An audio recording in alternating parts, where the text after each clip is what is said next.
উইকেটটা দেখতে ভালো লাগছে, কিন্তু ঠিক কিভাবে খেলবে সেটা বলা কঠিন। ঐতিহ্যগতভাবে যদি চট্টগ্রামের দিকে তাকান, এটা সাধারণত বেশ ভালো ব্যাটিং উইকেট এবং কখনো কখনো একটু নিচু থাকতে পারে। কিন্তু আমি উইকেট নিয়ে খুব বেশি বিশ্লেষণ করতে চাই না। আমি যা জানি তা হলো আমরা একটা ভালো জয়ের পর আসছি এবং দিনের শেষে এটা আন্তর্জাতিক ক্রিকেট, সামনে যা আছে সেটার সঙ্গেই আমাদেরকে মানিয়ে নিতে হবে। যে উইকেটে থাকুক না কেন, তবে দেখুন আমি উইকেট বিশেষজ্ঞ নই, কিন্তু এখানে স্কোয়াডটা সাধারণভাবে বেশ ভালোই দেখাচ্ছে এবং আজ কিউরেটরের সঙ্গে কথা বলে বুঝলাম তিনি বেশ আত্মবিশ্বাসী, কারণ সম্প্রতি এখানে তেমন বেশি খেলা হয়নি, তাই তারা উইকেটটা সুন্দরভাবে প্রস্তুত করার সুযোগ পেয়েছেন। উইকেট বা মাঠ নিয়ে আমার গভীর কোনো মন্তব্য নেই, আমার কাছে সব ঠিকঠাকই মনে হচ্ছে। Gold's Gym across 30 plus countries with over 700 plus locations worldwide. Train anywhere, belong everywhere. Oh man, I think the way he's bowling, I think আমি মনে করি রানা যেভাবে বল করছে সে ঠিক আছে, খেলার জন্য সে প্রস্তুত। আমি নাহিদ রানার ব্যাপারে যা জানি, সে খুব ফিট একজন খেলোয়াড়, খুবই ফিট। সে দ্রুত গতিতে বল করে, কিন্তু একই সঙ্গে অসাধারণ অ্যাথলেটও। বর্তমানে সে যেভাবে বল করছে, প্রতিপক্ষ দল তাকে মোকাবেলা করতে খুব একটা আগ্রহী হবে না। তবে রানা দলে না থাকতেও প্রতিপক্ষের দৃষ্টিকোণ থেকে তারা এতে খুশি হতো। আমরা শেষ 2 ম্যাচে দেখেছি আমাদের বোলাররা খুব ভালো বোলিং করেছে এবং উইকেটগুলো কিছুটা ভিন্ন ছিল। তারা ঢাকায় সেই 2 ধরনের উইকেটেই দারুণ মানিয়ে নিয়েছে, তাই আগামীকালও তারা পারবে না এমন কোনো কারণ নেই। তবে এটাও আন্তর্জাতিক ক্রিকেটের অংশ। আপনি যেখানেই খেলবেন, অস্ট্রেলিয়া, জিম্বাবুয়ে, সব জায়গাতেই পরিস্থিতি একটু ভিন্ন হবে, কারণ এটাই সৌন্দর্য। তরুণ পেসারদের জন্য বিভিন্ন উইকেটে খেলার অভিজ্ঞতা অর্জন করাটাই আসল বিষয়। বাংলাদেশের উইকেট বোঝা সত্যিই কঠিন, বিশেষ করে মিরপুরে, কারণ প্রথম ম্যাচ আর দ্বিতীয় ম্যাচের উইকেটটা একেবারেই ভিন্ন ছিল। হয়তো এটাই বাংলাদেশের ক্রিকেটের সৌন্দর্য।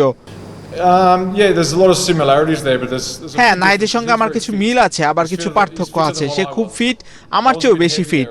আমি একটু ভারী ছিলাম, তাই দ্রুত বল করা আমার জন্য একটু কঠিন ছিল, কিন্তু তার জন্য সহজ, কারণ সে দারুণ অ্যাথলেট। সে খুব স্লিম, শক্তিশালী গড়ন একজন পেসারের জন্য যা আদর্শ। এই গরমে টানা খেলা খেলতেও আমি তার উপর ভরসা রাখি। আমি একটু আলাদা ছিলাম, হয়তো বেশি ইনজুরিতে পড়তাম, তবে এই সিরিজে তার ইয়র্কারগুলো আমাকে পুরনো দিনের ওয়াকার ইউনুসের কথা মনে করিয়ে দিয়েছে। নতুন বল নিয়ে উইকেট পাওয়া, পরে দ্রুত উইকেট দিয়ে টেল পরিষ্কার করা, এটা খুবই আমি পছন্দ করি। শেষ ম্যাচে আমাদের ব্যাটিংটাও ভালো ছিল। বাংলাদেশের প্রত্যাশা অনেক, মিডিয়া, দর্শক সবাই চায় ব্যাটিং সবসময় ভালো হোক। সেটা সবসময় বাস্তবসম্মত কিনা জানি না, তবে শেষ ম্যাচে কিছু ভালো পারফরমেন্স এসেছে এবং আমরা স্বাচ্ছন্দ্যে জিতেছি। এখন দরকার ধারাবাহিকতা। আশা করি কালও তারা একইভাবে খেলবে।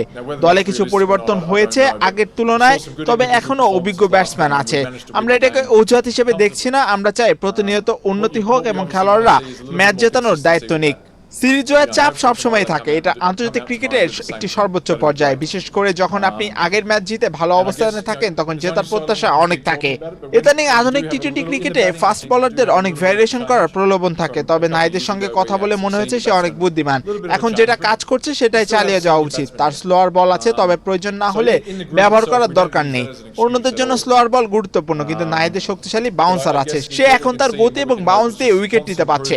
সময়ের সঙ্গে সে আরো উন্নতি করবে, তবে আপাতত সহজভাবে দ্রুত বল করাটাই তার জন্য ভালো। এই গরমে টানা 10 ওভার দ্রুত গতিতে বল করতে পারা তার ফিটনেসের প্রমাণ। সে দলের বড় সম্পদ। নিয়মিত খেলার সুযোগ পেয়ে এখন সে নিজের সামর্থ্য দেখাচ্ছে। বিশ্বজুড়েও এখন তাকে নিয়ে আলোচনা হচ্ছে, বিশেষ করে পিএসএল এ ভালো করার পর থেকেই। 145 থেকে 150 গতিতে বল করলে স্বাভাবিকভাবে আলোচনায় আসবেই, এটাই স্বাভাবিক। আপাতত সে ভালো আছে এবং তার সঙ্গে কাজ করতে আমার দারুণ লাগছে। And he's been good to work with, yeah.